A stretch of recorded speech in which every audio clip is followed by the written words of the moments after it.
There are connections between the Seder on Pesach and the fast of Tisha B'Av.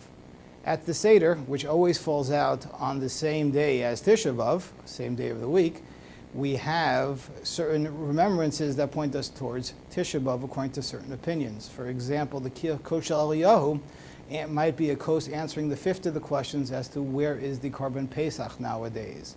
Similarly, the egg that we eat is somehow related to the destruction of the Beis HaMikdash. Also, on Tisha B'Av, we hearken back to Pesach. For example, in the Kinnos, when the most famous Kinnos are the B'tzeisi Mitzrayim and the B'tzeisi Yerushalayim, connecting the two, the leaving of Mitzrayim and the unfortunate leaving of Yerushalayim. What is the reason for this connection? I'd like to offer the following. On Pesach, the main avoda, the hardest thing to do is that a person is chai liros atzmo ki hu yatzam mitzrayim. A person has to put himself into the mindset where he thinks that he is actually leaving Mitzrayim now. It's not something that happened in the past, but rather it is something that I am living and appreciating today.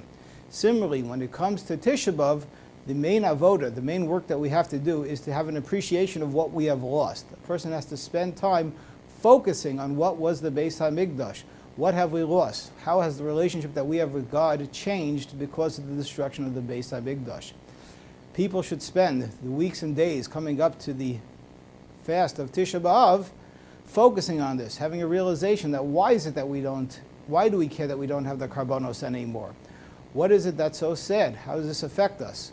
What would it mean to have had, even nowadays, a Urim V'Tumim, a way to see our relationship with God, to communicate directly with God and have a response come back? If we spend the time focusing on this, God willing, after having the proper mourning for the Beis HaMikdash, we will also merit to have the rebuilding of the Beis HaMikdash.